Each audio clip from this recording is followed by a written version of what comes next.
కనీసం ఆ కార్మికుడి సమస్య పరిష్కారం చేయకుండా ఆ కార్మికుని గత 8 రోజులుగా పనికి రాకుండా చేస్తా ఉన్నారు. ఇది సరైన విధానం కాదు.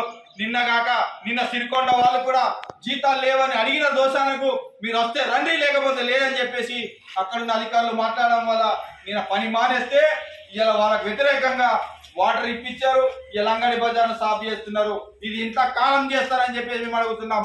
ఒక్కరోజు 700 రూపాయలు ఇచ్చి మీరు పని చేయించుకుంటున్నారు కదా, మరి వీళ్ళకి ఎందుకు ఇవ్వట్లేదు? వీళ్ళు మనుషులు కారా?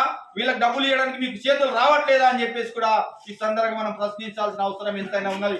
ఇదే రకంగా మొత్తం మండల వ్యాప్తంగా పని మానేస్తాం, మీరు పని చేయిస్తారని కూడా మేము అడుగుతున్నాం. మీరు కూర్చున్న కుర్చీలకెళ్ళి లేకుండా నేను దిగ్బంధం చేయడానికి కూడా మేము వెనుకాడమని చెప్పేసి కూడా ఈ సందర్భంగా గుర్తు చేస్తున్నాం.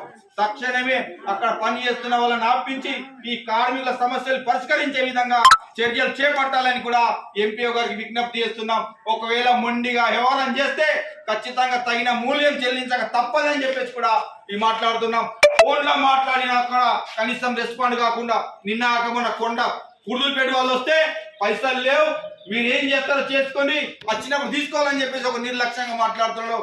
రెస్పాన్సిబిలిటీ పర్సన్ అయినటువంటి ఎంపీఓ గారు ఆ రకంగా మాట్లాడితే ఎవరికి చెప్పుకోవాలా? మా గోళ ఎవరితో మాట్లాడాలా?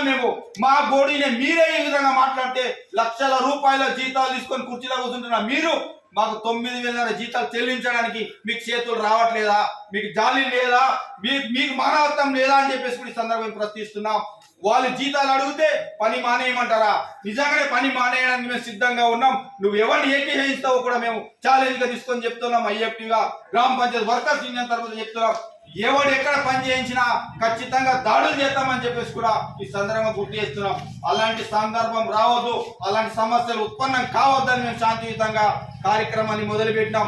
మమ్మల్ని రెచ్చగొట్టే కార్యక్రమం చేస్తే ఖచ్చితంగా అలాంటి విషయాలు జరుగుతాయని చెప్పేసి కూడా ఈ సభాముఖంగా పోలీసుల ముఖంగానే మేము హెచ్చరిస్తా ఉన్నాం. ఇప్పటికైనా ఈ కార్మికుల జీతాలు చెల్లించే విధంగా ఏ రకంగా చెల్లిస్తారో, ఏ రకంగా సమస్య పరిష్కారం చేస్తారో మీరు నిర్ణయం తీసుకొని మాకు స్పష్టమైన హామీ ఇచ్చేదాకా ఇక్కడ నుంచి కదిలేదు లేదు, మిమ్మల్ని కదిలించేది లేదని కూడా ఈ సందర్భంగా హెచ్చరిస్తున్నాం. గ్రామ పంచాయతీ కార్మికుల ఐక్యత.